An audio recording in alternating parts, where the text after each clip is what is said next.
عزیزان گرامی وقار، مجھے آج بات کرنی تھی ہیومن رائٹس کے متعلق۔ حقوق انسانی کیا ہیں، انسان کے حق کیا ہیں ایک کے دوسرے پر، اور اسلام کی اس میں امتیازی شان کیا ہے، اس میں اسلام کی خصوصیت کیا ہے۔ تقریباً صدیاں گزر گئی حقوق انسانی کے لیے جو سب سے پہلی اعلامیہ جاری ہوا، یعنی ورلڈ لیول پر اگر کوئی بات اعلان کے طور پر پیش کی گئی تو سن 1948 میں یہ UN کے ذریعے سے ہیومن رائٹس کے لیے کچھ قوانین بنائے گئے کہ انسان پر کچھ حق ہیں، فنڈامنٹل رائٹس ہیں ہر ایک کے۔ جینے کا حق ہر انسان کو ہے، آزادی کا حق ہر انسان کو ہے، مذہب کا اختیار کرنے کا حق ہر انسان کو ہے، کمانے کا حق ہر انسان کو ہے۔ یہ 1948 میں بنائے گئے، پوری دنیا میں مشہور کیے گئے، لیکن وہ بھی آج تک سب جگہ امپلیمنٹ نہیں ہو سکے۔ لیکن حجۃ الوداع کے موقع پر حضور اکرم صلی اللہ تعالیٰ علیہ وسلم نے حقوق انسانی، ہیومن رائٹس کا جو خطبہ دیا ہے اس کی مثال آج تک نہیں ہے۔ تعلیم حاصل کرنے کا حق ہر بندے کا ہے۔ ہندو مت میں پہلے تھا کہ صرف برہمن لوگ تعلیم حاصل کر سکتے تھے۔ منواد جب تھا تب تو حالات یہ تھے کہ اگر گیتا کسی دلت نے سن لیا تو اس کے کان میں گرم تیل ڈال دیا جاتا تھا۔ یہ کتابوں میں موجود بات میں عرض کر رہا ہوں۔ خیر، آج ترقی پاتے ہوئے حقوق انسانی کے طور پر بہت ساری چیزیں ختم ہو گئی۔ آج مساوات اور ایکویلٹی کی بات کی جاتی ہے، لیکن اب بھی امپلیمنٹ نہیں ہو سکا۔ ہیومن رائٹس میں سب سے پہلے حقوق انسان کے کیا ہیں، وہ اسلام کے نظریے سے میں پہلے بتانا چاہتا ہوں۔ اللہ کے حبیب صلی اللہ تعالیٰ علیہ وسلم کی حدیث ہے، کل المسلم علی المسلم حرام دمہ ومالہ وعرضہ۔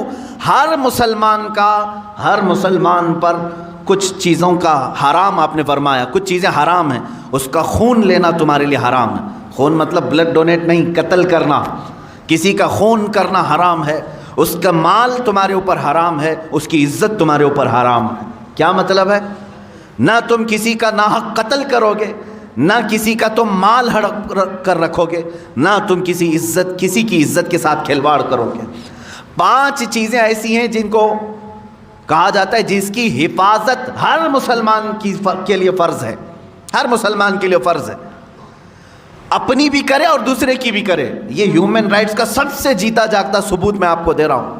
5 چیزیں کیا ہیں؟ توجہ سے سنیں۔ اسلام ہی اس بات کی شہادت دیتا ہے اور ضمانت بھی دیتا ہے کہ یہ 5 چیزیں جنہوں نے محفوظ کر لیا ان کا معاشرہ محفوظ ہو گیا۔ نمبر 1، ہر ایک کو اپنے جان کی حفاظت کرنی ہے، دوسرے کی جان کی حفاظت کرنی ہے۔ یہ سب سے بڑا حق ہے، اسلام نے دیا ہے۔ تمہیں اپنی جان کی حفاظت کرنی ہے اور دوسرے کے جان کی حفاظت کرنی ہے، پہلی چیز۔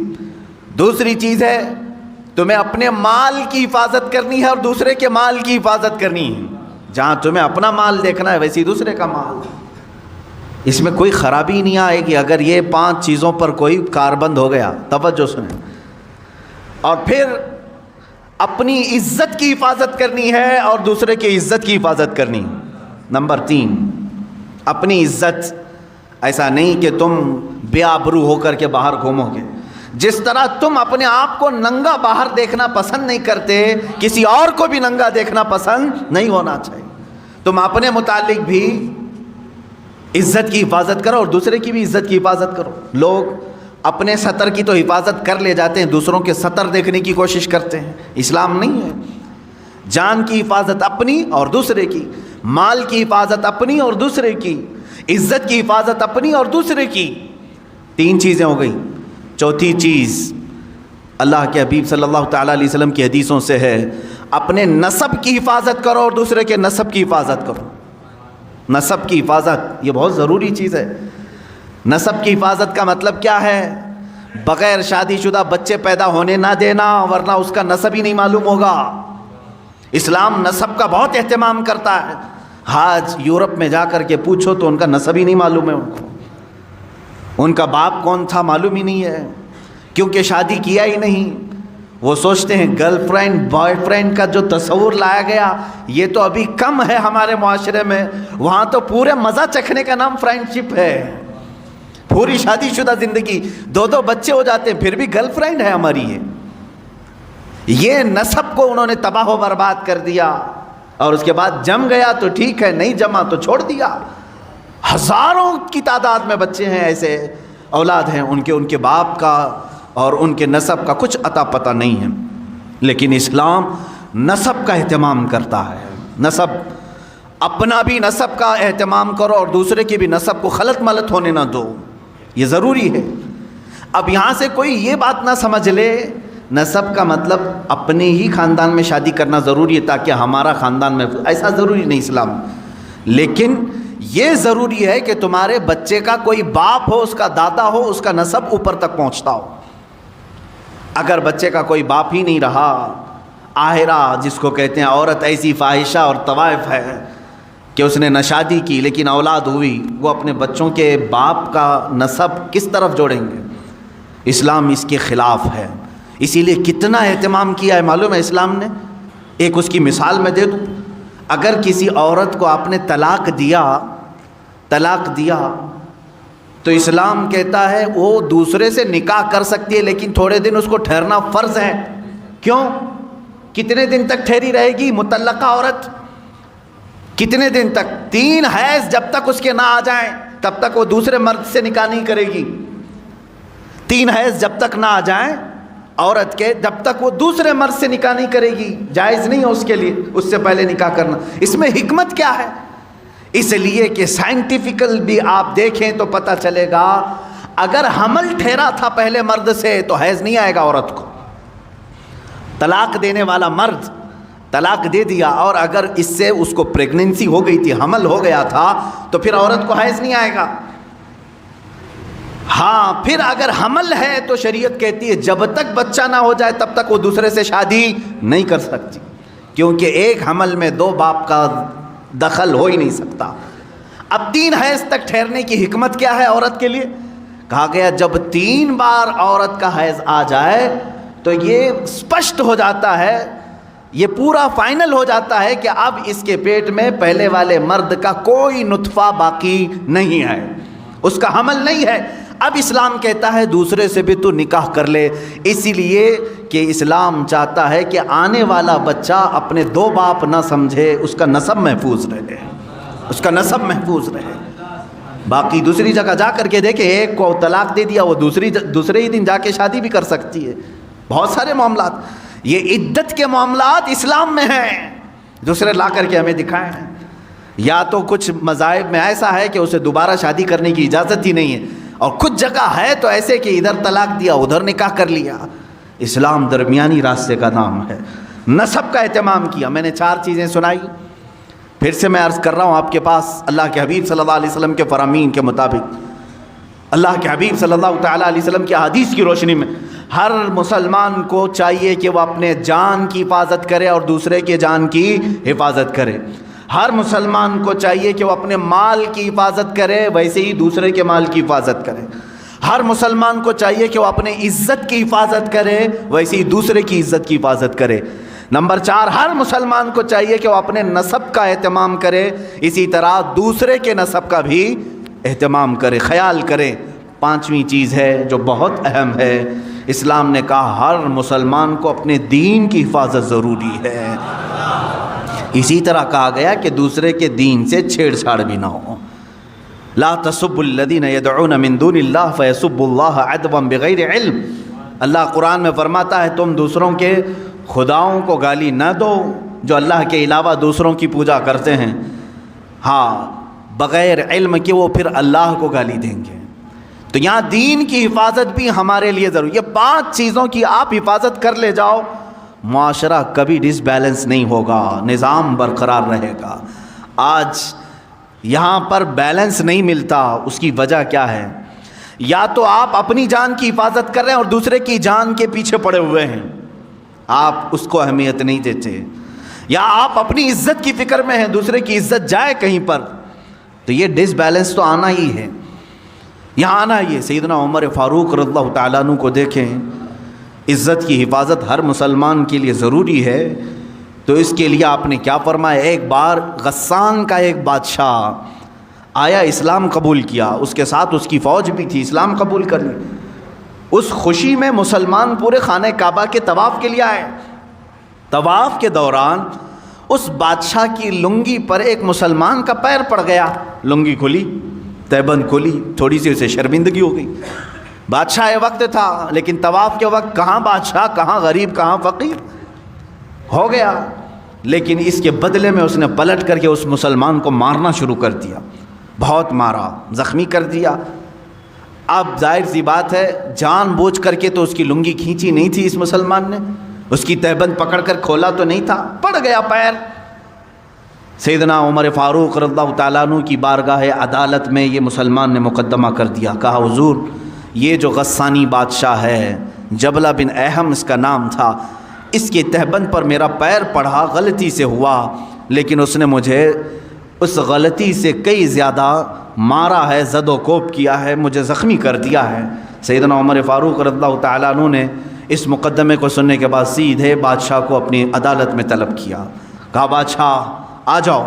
جب وہ آیا تو کل تک تو بڑا اعزاز و اکرام تھا حضرت عمر فاروق کے ساتھ، تو آپ کے بغل میں بیٹھنے آیا تو آپ نے کہا نہیں، وہاں کٹہرے میں کھڑا رہو جہاں مسلمان کھڑا ہے، اس لیے کہ آج تم ملزم کے الزام ہے تمہارے اوپر، تم بادشاہ ہوں گے اپنے زمانے کے، لیکن آج تمہارے اوپر الزام ہے، تمہیں وہیں کھڑا ہونا ہے جس نے الزام لگایا ہے۔ تو جب یہ بات ثابت ہوئی، بادشاہ نے کہا ہاں میں نے مارا، ظاہر سی بات ہے طواف کے دوران اس نے میری تہبند پر پیر رکھا، میری بے عزتی ہو گئی، میری بے عزتی ہو گئی، اس کے لیے میں نے مارا۔ حضرت عمر فاروق رضی اللہ تعالیٰ عنہ نے فرمایا اسلام صرف اپنی بے عزتی پر مارنے کا حکم نہیں دیتا، تجھے یہ بھی دیکھنا چاہیے تھا کہ سامنے والے کی تو نے کتنی بے عزتی کی، جس کا پیر پڑا اس کو مار کر کے تو نے کتنی بے عزتی کی۔ اسلام میں سب کی عزت برابر ہے، سب کی عزت برابر ہے۔ حکم دیا حضرت عمر فاروق رضی اللہ تعالیٰ عنہ نے، غلطی کی سزا ایک تھپڑ دو تھپڑ ہو جاتی، اس نے جو زیادہ تجھ پر مارا ہے اتنا بدلہ تو اس کے ساتھ لے لے۔ فیصلہ ہو گیا، مسلمان کو کہا گیا تو اس بادشاہ کو ویسے ہی مار جیسے تجھے اس نے مارا ہے۔ اس نے کہا کیا ایسی بھی کوئی فیصلہ ہوتا ہے، ایسی عدالت ہوتی ہے بادشاہ کے ساتھ ایک عام آدمی کو مارنے کا حکم دے رہے ہیں آپ؟ کہا ہاں یہ عدالت مصطفیٰ ہے، یہاں ہر ایک کے حقوق برابر ہیں۔ وہ عدالت مصطفیٰ جہاں خود میرے آقا صلی اللہ علیہ وسلم فرماتے ہیں اگر میری بیٹی سے بھی کوئی چیز ثابت صادر ہو جائے میں اس کے بھی ہاتھ کاٹوں گا۔ اللہ کے نبی صلی اللہ تعالیٰ علیہ وسلم نے فرمایا یہ عدالت مصطفیٰ ہے۔ حقوق انسانی اس کو کہتے ہیں میرے عزیزو، ہیومن رائٹس اس کو کہا جاتا ہے۔ بادشاہ نے کہا مجھے مہلت دو، کل آپ کی عدالت میں آ کر کے میں یہ سزا قبول کر لوں گا، لیکن اسی رات کو غائب ہو گیا، اسلام بھی چھوڑا، مرتد ہو کر چلا گیا۔ بعض لوگ جو اپنے آپ کو روشن خیال کہتے ہیں اس زمانے میں یہ کہتے ہوں گے اگر معاف کر دیتے تو وہ اسلام میں تو رہ جاتا، اس کا دل بنا رہتا۔ حضرت عمر فاروق رضی اللہ تعالیٰ عنہ کے زمانے میں کچھ لوگوں نے کہا، لیکن وہ ماڈرن خیال کے نہیں تھے، لیکن انہوں نے کہا کچھ رعایت آپ کر جاتے، وہ اور اس کی فوج رہ جاتی۔ حضرت عمر فاروق رضی اللہ تعالیٰ عنہ نے فرمایا اللہ کریم ہے، اس طرح کے ہزار بادشاہ اسلام میں لائے گا، کسی ایک کے جانے سے مجھے کچھ فرق نہیں پڑتا۔ فرق تو یہ ہوتا کہ اگر آج میں نے اس کے ساتھ الگ فیصلہ کیا ہوتا، صبح قیامت تک آنے والی قومیں بادشاہوں کے ساتھ الگ انصاف کرتی، غریبوں کے ساتھ الگ کرتی۔ یہ ہیومن رائٹس ہے، جہاں سے بالکل کوئی ایک قطرہ بھی کسی کا ناانصافی سے استعمال نہ کیا جائے۔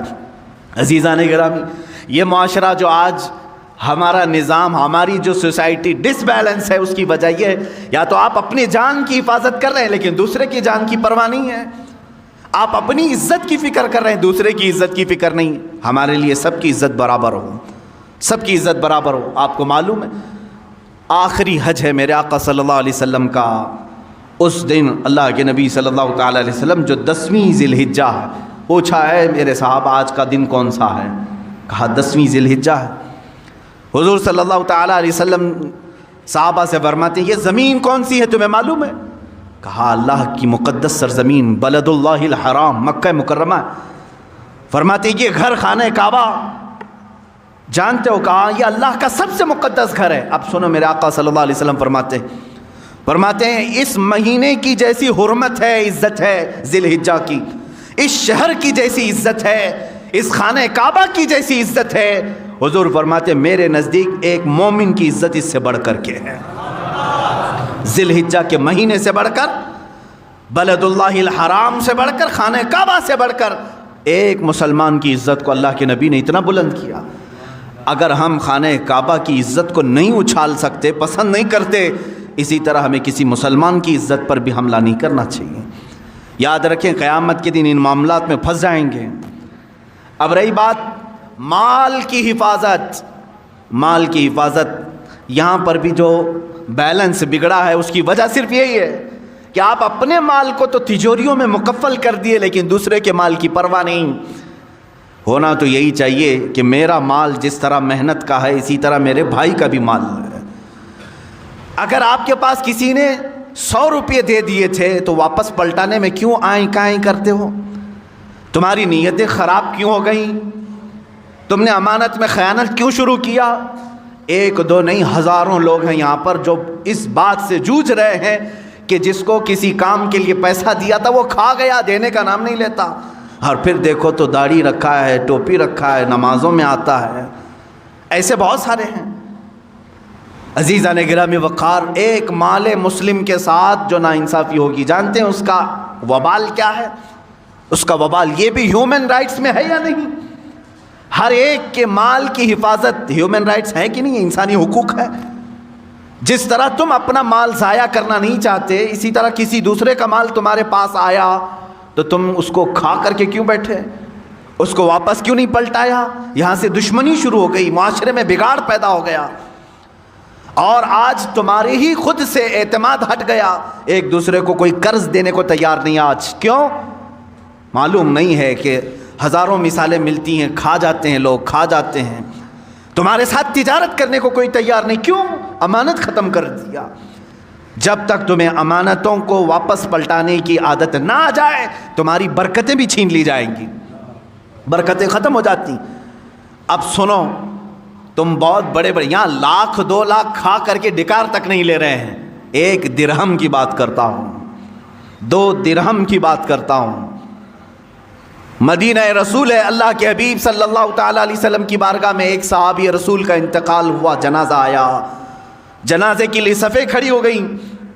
اللہ کے حبیب صلی اللہ تعالیٰ علیہ وسلم آگے بڑھے، جنازہ پڑھانے سے پہلے میرے آقا صلی اللہ علیہ وسلم نے پوچھا، اس پر کسی کا قرض تو نہیں تھا؟ اس پر کسی کا حق باقی تو نہیں تھا؟ تو ایک جماعت میں کھڑے صف میں ایک صحابی نے کہا، ہاں یا رسول اللہ، یہ میرے 2 درہم باقی چھوڑ گیا ہے، میرے 2 درہم اس کے پاس تھے، ادا نہیں کیا اور موت آ گئی اس کی۔ اللہ کے حبیب صلی اللہ تعالیٰ علیہ وسلم کے الفاظ سنو، حدیث پاک میں موجود ہیں، صلو علی صاحبکم ولا اصلی علیہ، اے لوگو تم چاہو تو نماز پڑھ لو، میں اس پر نماز نہیں پڑھوں گا۔ 2 درہم باقی رکھ کر کے گیا، جنازہ تیار ہے، میں اس کی نماز جنازہ نہیں پڑھتا، تم چاہو تو پڑھ لو۔ اللہ کے حبیب صلی اللہ تعالیٰ علیہ وسلم یہ فرما کر پیچھے ہٹ گئے۔ جو رشتہ دار صحابہ تھے یا ان کے قریبی تھے، انہوں نے کہا، اے اللہ کے حبیب صلی اللہ علیہ وسلم، 2 درہم پر نماز جنازہ نہیں ہوگی؟ کہا، ہاں، یہ حقوق انسان ہے، حقوق العباد ہے، یہ ہیومن رائٹس ہے۔ اسی لیے میں آج ہی مطالعہ کر رہا تھا، ایک بہت بڑا انگریز مفکر ہے، وہ عیسائی ہے، مائیکل، جس نے 100 متاثر کن شخصیات کے متعلق ایک کتاب لکھی پوری دنیا میں، جن کا سب سے زیادہ انفلوئنس ہوا ہے انسانوں پر، اس میں نمبر 1 اس نے محمد صلی اللہ تعالیٰ علیہ وسلم کا نام ہے۔ عیسائی ہے، عیسائی ہے۔ اس نے 100% یعنی 100 وہ لوگ جنہوں نے پوری دنیا پر اپنا اثر قائم کیا، اس میں پہلے نمبر پر میرے آقا کی ذات۔ اس نے اس کی وجہ بھی لکھی، اس کی وجہ بھی لکھی کہ میں نے دیکھا ہے بہت ساری دنیا میں شخصیتیں آئیں، اپنا اثر جمایا لوگوں پر، اپنا اثر جمایا، کچھ سیاسی لیڈر آئے، کچھ فوجی لیڈر آئے، کچھ جنگجو آئے باہر قسم کے، سب نے اپنا انفلوئنس جمایا انسانوں پر، لیکن محمد صلی اللہ تعالیٰ علیہ وسلم، پروفٹ محمد، ایک ذات ایسی ہے جن کے جانے کے 1400 سال بعد بھی انفلوئنس باقی ہے، اثر ختم نہیں ہو رہا ہے۔ اور ایسے مضبوط قوانین انہوں نے بنائے تھے کہ وہ اپنے لیے بھی اس کو امپلیمنٹ سمجھتے تھے اور سارے لوگوں کے لیے بھی۔ یہ کون کہہ رہا ہے؟ ایک انگریز مفکر کہہ رہا ہے۔ اللہ کے حبیب صلی اللہ تعالیٰ علیہ وسلم اصول کے اس قدر پابند تھے، پابندی کرانے والے تھے۔ اللہ کے حبیب صلی اللہ تعالیٰ علیہ وسلم نے فرمایا تم اپنے صاحب کی نماز پڑھتے ہو تو پڑھ لو، میں نہیں پڑھوں گا، یہ مال مسلم کی حفاظت ہے۔ مسلمان کے مال کو جیسا تمہارا مال محفوظ ہے ویسا ہی دوسرے کا مال بھی محفوظ ہونا چاہیے۔ تو ایک صحابی نے بڑھ کر کے کہا آقا میں ضمانت دیتا ہوں، میں ضمانت دیتا ہوں کہ اس کے 2 درہم میں قرضہ چکا دوں گا، آپ نماز پڑھاتے ہیں۔ وہ سامنے آئے تو حضور صلی اللہ علیہ وسلم نے ان کو سامنے کیا، آؤ وقت بتاؤ کہ کس وقت ادا کرو گے۔ انہوں نے کہا کل کی مغرب تک میں 2 درہم ادا کر دوں گا، مجھے وقت دیا جائے۔ تو اس قرض خواہ سے پوچھا گیا کیا تجھے منظور ہے کل تک کا ٹائم؟ اس نے کہا ہاں یا رسول اللہ صلی اللہ علیہ وسلم۔ تب حضور نے نماز پڑھائی اور اس کے بعد دعا نہیں کی۔ دوسرا دن آیا مغرب، حضور اکرم صلی اللہ تعالیٰ علیہ وسلم انتظار میں تھے، فوراً اس صحابی کو بلایا جنہوں نے ضمانت لی تھی، وہ حاضر تھے اور وہ مال لے کر کے بھی آئے تھے 2 درہم، اور اس قرض خواہ کو ادا کیا۔ تب میرے آقا نے ہاتھ اٹھا کر کے دعا کیا ہے اللہ کل جس کی وفات ہوئی اس کی مغفرت فرما دے۔ ہیومن رائٹس کی اس سے بڑی مثال کہیں تم دکھا سکتے ہو؟ یعنی حقوق انسانی، مال مسلم ہر ایک کے لیے ضروری ہے اس کی حفاظت۔ جن لوگوں نے ہڑپ کر کے اب رکھا ہے یا کسی کا دینا باقی ہے، یاد رکھو 1 روپیہ تمہیں جہنم میں لے جا سکتا ہے۔ 1 روپیے کی بات کر رہا ہوں، 1 روپیہ تمہیں دوزخ میں لے جا سکتا ہے۔ جس کا دینا باقی ہے یہاں پر ختم کر کے چلے جاؤ۔ 2 باتیں اور میں کہہ جاتا ہوں، مسلمان پر جو حقوق فرض ہیں اس میں مال کی بھی حفاظت فرض ہے۔ فرمایا گیا کل قیامت کے دن کچھ لوگوں کے گلے میں زمینوں کا توق ڈالا جائے گا، زمینیں لٹکائی جائیں گی اور وہ اس بوجھ سے ان کا چہرہ نیچے جھک چکا ہوگا، بڑی بڑی زمینیں گلے میں توق بنا کر ڈالی جائیں گی۔ تم کیا سمجھ رہے ہو میں تو اتنا ہی چھوٹا ہوں، اتنی بڑی زمین گلے میں کہاں سے آئے گی؟ قیامت کے دن جہنم میں جانے والے کی شکل بہت بڑی بنائی جائے گی۔ حدیث پاک میں ملتا ہے ایک جہنمی کی شکل مکہ اور مدینے کے بیچ جتنا فاصلہ اتنے بڑے فاصلے جیسی بنائی جائے گی۔ 450 کلومیٹر کا فاصلہ ہے، 425 کلومیٹر کا فاصلہ ہے۔ اگر ایک آدمی بیٹھ جائے تو کہا گیا کہ ادھر اس کا ہاتھ ہوگا ادھر ایک ہاتھ ہوگا، اتنی بڑی شکل بنائی جائے گی، تب اسے دوزخ میں ڈالا جائے گا۔ زمینوں کا توق اس کے گلے میں ڈالا جائے گا، کیوں؟ کہا اس کی زمین ہڑپا ہوگا، اس کی زمین پر قبضہ کیا تھا، اس کا مال لیا تھا۔ یہ سب قیامت کے دن سیطوقون ما بخلوا به یوم القیامہ۔ اللہ تعالیٰ نے قرآن میں بھی فرمایا جو کچھ انہوں نے بخالت کی وجہ سے بچا کر اپنے پاس رکھ لیا تھا یہ توق بنا کر گلے کا ہار بنا کر کے قیامت کے دن ڈالا جائے گا۔ حقوق میں تم پورے کے پورے اتر جاؤ مسلمانوں، ایک دوسرے کا حق نہ کھاؤ۔ اب سنو، میں سمجھتا ہوں دنیا میں سب سے افضل موت اگر کوئی ہے انبیاء اکرام کے بعد، سب سے افضل موت جس کی ہم تمنا کرتے ہیں وہ شہادت کی موت ہے یا نہیں ہے؟ شہید جو ہے دنیا کا وہ بہترین انسان ہے جس کے متعلق فضیلتیں آئی ہیں قرآن پاک میں بھی حدیث پاک میں۔ اللہ نے تو یہاں تک فرمایا کہ ان کو مردہ مت کہنا، مرنے کے بعد بھی اللہ فرماتا ہے وہ زندہ ہیں، انہیں رزق بھی میں دے رہا ہوں۔ یہ شہید کے لیے آیا ہے قرآن میں، باقی میتوں کے لیے نہیں آیا۔ شہید کے لیے حدیث میں یہ بھی ہے کہ دنیا میں وہ واحد ایسی ذات ہے جس کو مرنے سے پہلے اسے جنت دکھائی جاتی ہے، خون کا قطرہ اس کا زمین پر گرنے سے پہلے اسے جنت کے دروازے دکھائے جاتے ہیں، اس کا ٹھکانہ اسے دکھایا جاتا ہے، وہ جنت میں اپنا محل دیکھ کر کے جاتا ہے شہید۔ اب سنو، سب سے افضل موت شہید کی ہے۔ ایک بار درد ہوتا ہے شہادت میں، باقی ہمیشہ کا آرام ہی آرام ہے، سکون ہی سکون ہے۔ شہید کے لیے کہا گیا اس کے اگلے پچھلے سارے گناہ اللہ معاف فرمائے گا۔ یہ سب سے بڑے اصول ہو گئی زندگی، کچھ بھی تھے اس کے گناہ معاف کر دیے جائیں گے۔ لیکن ایک جگہ جا کر میری نظر رک گئی، حدیثوں کو پڑھ رہا تھا، قیامت کے دن اگر شہید کے اوپر کسی کے مال کا حق باقی تھا تو فرمایا جائے گا اسے دوزخ میں بھیجو۔ فرمایا گیا شہید کو بھی اس چیز کی معافی نہیں اگر کسی مسلمان کا مال رکھ کر کے آیا ہے، باقی سارے گناہ اس کے معاف کر دیے جائیں گے، اگلے پچھلے گناہ، بڑے بڑے گناہوں کی معافی کا اعلان ہے، کبیرہ گناہ بھی اللہ معاف کرے گا۔ لیکن اگر کسی مال مسلم کو لے کر کے دنیا سے آیا ہے، رب تعالیٰ فرمائے گا یہ حقوق العباد میں گرفتار ہے، اب اسے وہ فضیلت نہیں ملے گی جو شہیدوں کو ملتی۔ عزیزان گرامی، اس سے اندازہ کر سکتے ہو کہ یہ حقوق انسانی پر اسلام نے کتنی بڑی توجہ دی ہے۔ جان کی جیسے حفاظت ہے، دوسرے کی جان نہ لو، وَلَا تَقْتُلُوا النَّفْسَ الَّتِي حَرَّمَ اللَّهُ إِلَّا بِالْحَقِّ، اللہ نے فرمایا کسی جان کا قتل مت کرنا، اللہ نے تم پر حرام کر دیا ہے مرڈر کرنا کسی کا بھی، الا بالحق، ہاں حق کے ذریعے سے۔ حق کے ذریعے سے مطلب کیا ہے؟ خدائی قوانین میں اگر وہ شبخون مارتا ہے تو پھر وہ بادشاہ اسلام ہو یا حکومت وقت ہو جو اس کی جان لینے کے متعلق فیصلے کر سکتی، لیکن کسی بھی انسان پر کسی دوسرے کا قتل کرنا جائز نہیں۔ جان، اسی طرح عزت، اسی طرح دوسرے کے مال کی حفاظت اور نسب کی حفاظت اور اپنے دین کی حفاظت۔ میں آج چیلنج کے ساتھ کہتا ہوں میرے عزیزو، یہ 5 ایسے اصول ہیں، رہنما اصول ہیں جو تمہیں کسی معاشرے میں نہیں ملیں گے۔ اگر تم نے امپلیمنٹ کر دیا ان 5 پر، سکون کی زندگی گزارو گے، نہ تمہیں کبھی اپنی جان کا خوف آئے گا۔ کیوں؟ اس لیے کہ تم دوسروں کی جان کی پرواہ کرتے ہو تو سارے تمہاری بھی جان کی پرواہ کریں گے، کبھی خوف نہیں آئے گا۔ مدینۃ الرسول کو دیکھیں ہیں، ایک مرتبہ ایران کے بادشاہ نے 2 قاصد بھیجے چھپ کر کے، وہ آئے مدینہ پاک میں۔ یہ زمانہ سیدنا عمر فاروق رضی اللہ تعالیٰ عنہ کا ہے، عمر ابن خطاب رضی اللہ تعالیٰ عنہ کا ہے۔ مدینہ میں وہ آئے، انہوں نے ڈھونڈنا شروع کیا، کچھ صحابہ ملے، ان سے پوچھا کہ مسلمانوں کا مرکزی شہر ہے، راجدھانی ہے، کیپٹل سٹی ہے، جہاں سے 6 بڑے بڑے ملکوں کو سنبھالا جا رہا تھا اس زمانے میں۔ وہ آئے 2 ایرانی، کہا تمہارا بادشاہ کہاں رہتا ہے؟ تمہارا بادشاہ کہاں رہتا ہے؟ صحابہ ہنسنے لگے، کہا ہمارا بادشاہ نہیں ہوتا، ہمارا بادشاہ نہیں ہوتا۔ کہا پھر کیا ہوتا ہے؟ کہا امیر المومنین ہوتا ہے۔ بادشاہ کا لفظ تو یہ وہابیوں نے شروع کیا ہے، یہ سعودیوں نے، آج بھی یہ ملک کہتے ہیں، بادشاہ کہتے ہیں۔ اسلامی نظام تھوڑی نہ ہے، اسلامی نظام نہیں ہے جو یہ غصب کر کے آج بیٹھے ہوئے تخت پر اور جانشین پہ جانشین اپنے بچوں کو بناتے ہوئے۔ اسلام نے ایسا کبھی نظام نہیں رکھا۔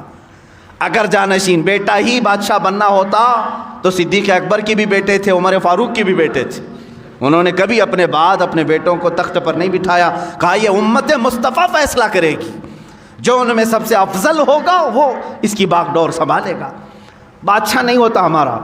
کہا ٹھیک ہے، بادشاہ نے امیر المومنین، چلو ٹھیک ہے امیر المومنین تمہارے یہاں بولنے کا لفظ الگ ہوگا، اچھا اس کا محل کہاں ہے؟ وہ پھر مسکرائے، کہا اس کا محل بھی نہیں ہوتا، اس کا محل بھی نہیں ہوتا۔ کہا پھر کہاں ملے گا تمہارا امیر؟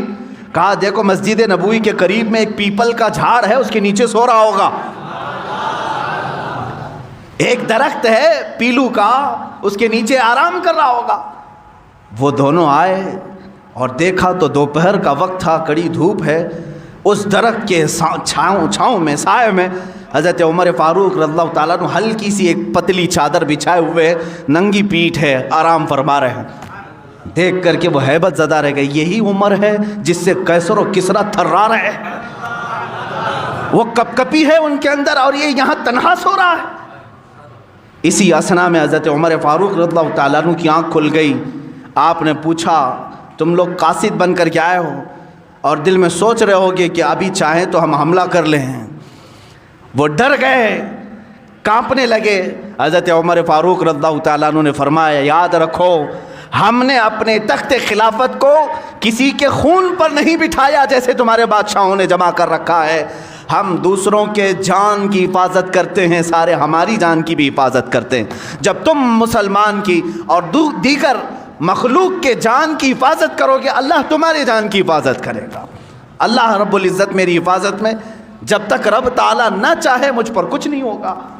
یہ توکل تھا، وہ یقین تھا، اور مدینہ طیبہ میں اس طرح سے آرام سے رہنے کی ایک وجہ یہی تھی کہ ان کا دل اندر سے پاک تھا کہ ہم سب کسی دوسرے کی جان کی ہم اس طرح سے بے حرمتی کرنا نہیں چاہتے، تو اللہ تعالیٰ جب تک نہ چاہے ہمارے ساتھ کچھ برا نہیں ہوگا۔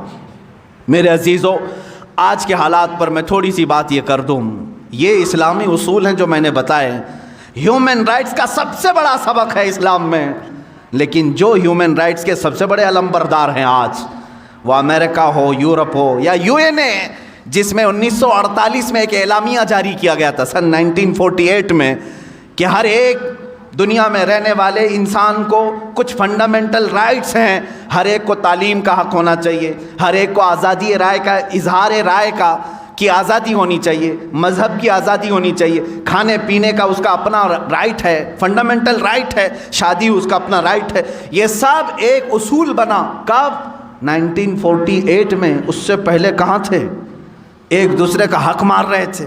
چلو ٹھیک ہے, ہم مان لیتے ہیں 1948 کے بعد ہیومن رائٹس تمہیں پوری دنیا میں پھیلانے کا ایک شوق تو آیا, لیکن 70 سال کے بعد بھی امپلیمنٹ نہیں کر سکے. آج تک نہیں کر سکے.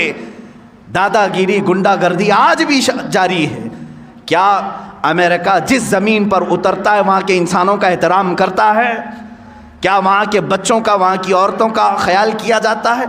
جاؤ, اگر دیکھنا ہو تو عراق کی سرزمین بنجر کر کے رکھا ہے, جہاں سے سبزے بھی نہیں اگتے.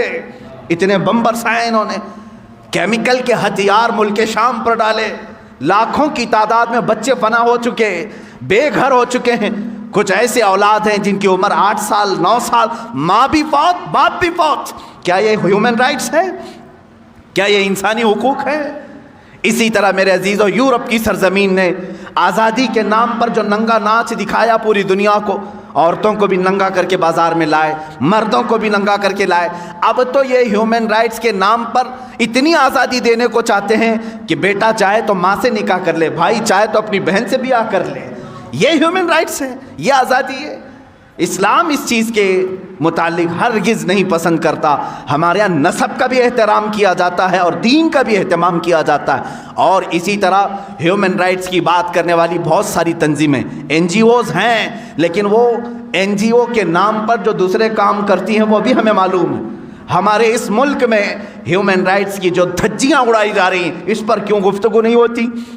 یہاں پر بھی کاسٹزم کتنا بڑا جراثیم بن کر کے پھیلا ہوا ہے, کتنا بڑا ناسور ہے.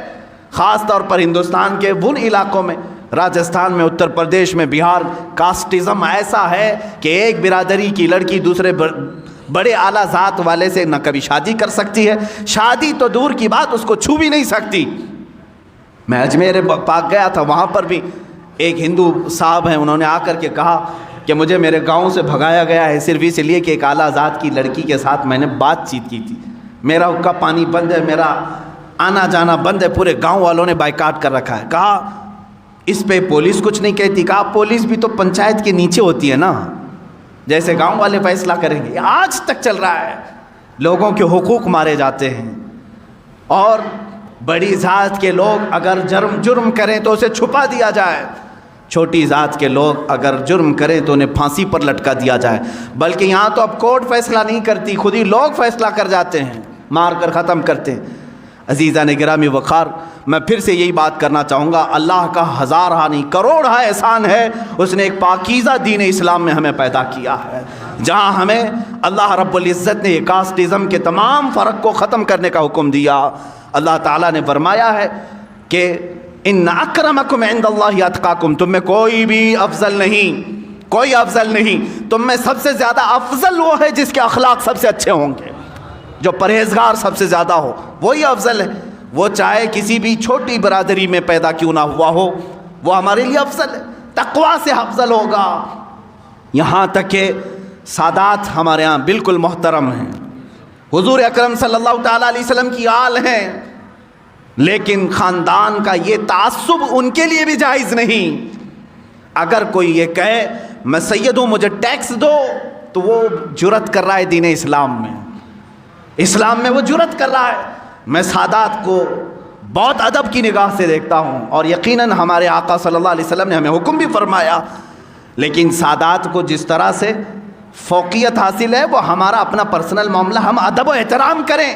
لیکن جو سادات ہیں ان کے لیے حضور نے کیا فرمایا؟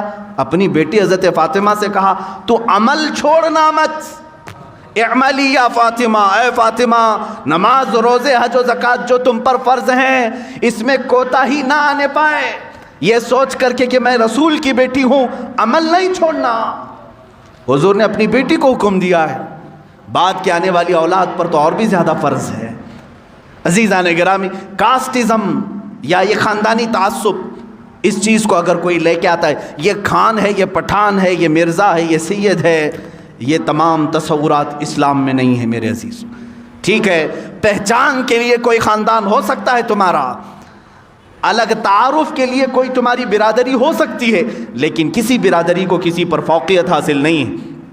اگر ایسا ہی ہوتا تو میں نے دیکھا ہے سادات ہمارے ہاں افضل خاندان ہے، اس میں ہمیں بھی معلوم ہے، لیکن جب بغداد مقدس کے سلطان الاولیاء سیدنا عبد القادر جیلانی قدس اللہ سرہ شریف کی بارگاہ میں جاتا ہوں، دیکھتا ہوں یہ سلطان الاولیاء ہے، قطب الاقطاب ہے، شہباز لامکانی ہے، قندیل سمدانی ہے، سارے ان کو اللہ تعالیٰ نے مقامات و مراتب عطا کیے۔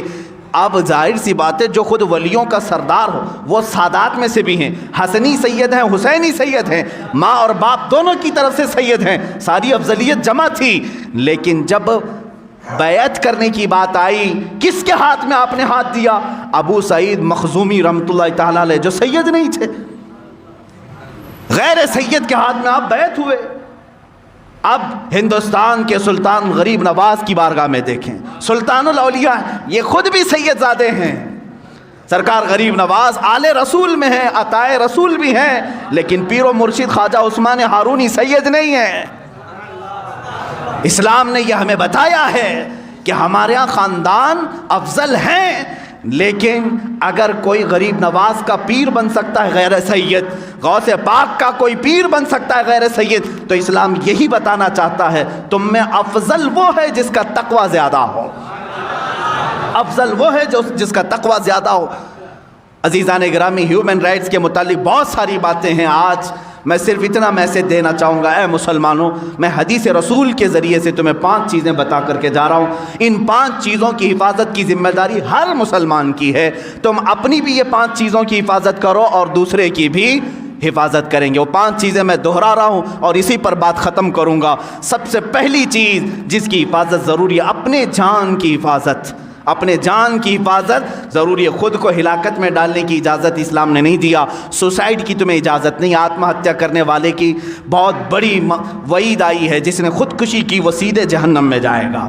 تمہیں اپنے جان کی حفاظت کرنے کا حکم دیا گیا۔ جو اپنے آپ کو تباہ کر رہے ہیں، چاہے وہ کسی نشے کے ذریعے سے یا کسی دوا کے ذریعے سے، وہ بھی خودکشی میں آئے گا، وہ بھی خودکشی میں آئے گا۔ کوئی اتنا نشہ کر لیا کہ مر گیا تو اس نے اپنے آپ کو ہلاک کر دیا، جہنم میں جائے گا۔ خودکشی کرنے والا، اپنے جان کی حفاظت کرو اور دوسرے کی جان کی حفاظت کرو۔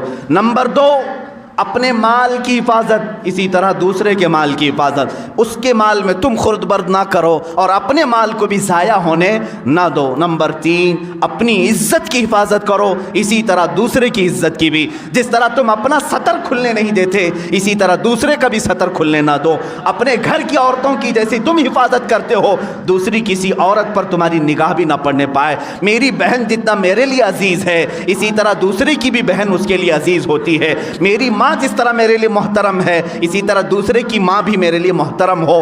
ہم سب کی عورتوں کی بھی حفاظت کریں۔ یہ 3 چیزیں ہو گئی۔ نمبر 4، اپنے نسب کا اہتمام کرو، حفاظت کرو کہ نسب خلط ملط نہ ہونے پائے۔ نمبر 5 ہے اپنے دین کی حفاظت کرو، دین میں کبھی کوئی دراندازی کرنے نہ پائے۔ تم آج دائرہ اسلام میں ہو، اس بات کی ہمیشہ کوشش کرتے رہو جب میری آنکھیں بند ہوں تو دین اسلام پر بند ہو، میں اٹھایا جاؤں تو میرا جنازہ اسلام پر اٹھایا جائے۔ اللہ رب العزت ہمیں ان 5 چیزوں کی حفاظت کی توفیق عطا فرمائے۔ وآخر دعوانا ان الحمد للہ رب العالمین۔